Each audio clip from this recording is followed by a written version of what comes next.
What about the top end? Because there's a story today on the back of today's Mail, Daily Mail, Trevor, saying Manchester City and Tottenham will hold talks over a £120 million transfer for Harry Kane, with belief growing that a deal will be struck after the two sides have met in the Premier League this weekend. Now, when there's a protracted transfer and these sort of stories ongoing, and look, we're still none the wiser really as to what happened with Harry Kane and Tottenham a couple of weeks ago when he didn't turn up, and it was all very unclear despite some of the statements that were put out. How do you think Harry Kane can go about this first game of the season as Tottenham take on Manchester City on Sunday, in terms of that sort of the mental side of things? How can he make himself right when he knows there may well be negotiations going on in the background? Well, to start with, I don't think Harry Kane will play. I don't think he'll feature because he's not trained enough. I know he's not. I know he's been to the Euros, but I don't think Tottenham would risk that. The fact that he's not trained enough with the team, and on top of that, the fact that they potentially are rumoured to be in negotiation now with Manchester City about a certain transfer fee.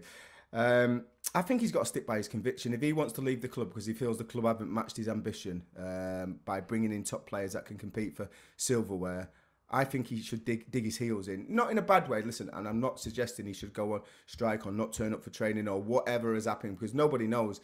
I think that the lack of communication from the football club has caused a lot of these kind of conspiracy theories and rumours.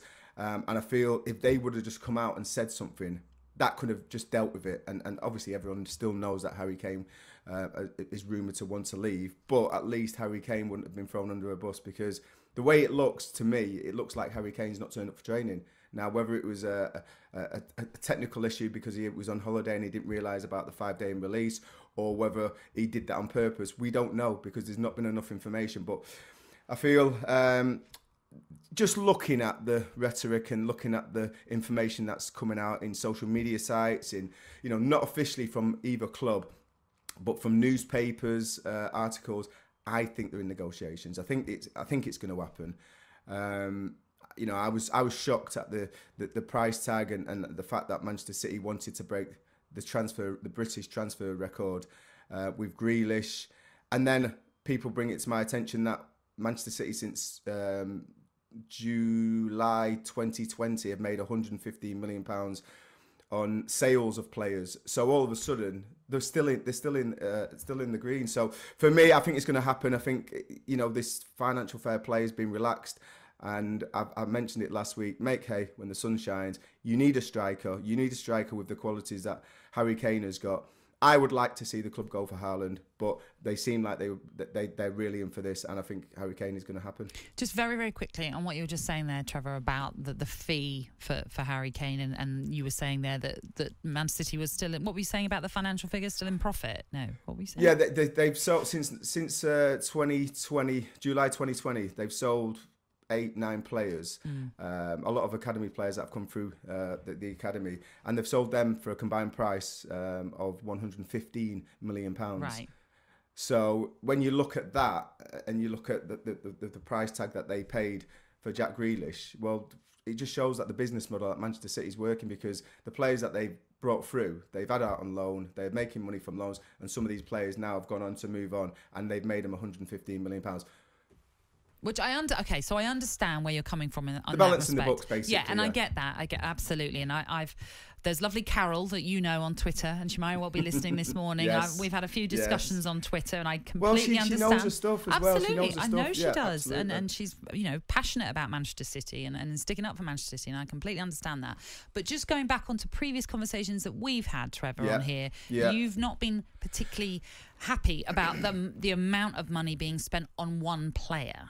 Yes, and this is something that I hung on to, but I mentioned it last week. I think when you're dining at the top table year after year, Manchester City have been there for like 10, 15 years now. You know, they've won the Premier League 5 times in the last 10 years. So much success, other trophies on top of that as well. But I think when you're dining at the top table, eventually you're going to take the Wagyu steak. And I think this was an inevitability. I think Manchester City were always... I think this is an inevitability that you can't add 30, 40 million pound players to the Manchester City squad and expect them to get in the team. We've seen it happen before. They've made mistakes like that before. They go to the football club, play a handful of games and leave, and they lose a lot of money. So that's not a good business plan in itself. I think once you've got such a talented squad, and listen, Manchester City have got 24 players, 2 players in each position, apart from the centre forward position. Now, if they need to strengthen the team, which is that position, which they do, they need to bring in quality and a player of a certain standard. And unfortunately, when you're talking about number 9s, that's very expensive. I never thought I'd hear football and Wagyu beef in the same sentence, but there you go. talkSPORT Breakfast with Alan Brazil. Thursday and Friday morning, 6 till 10. On AM, on DAB, via the talkSPORT app and on your smart speaker. talkSPORT.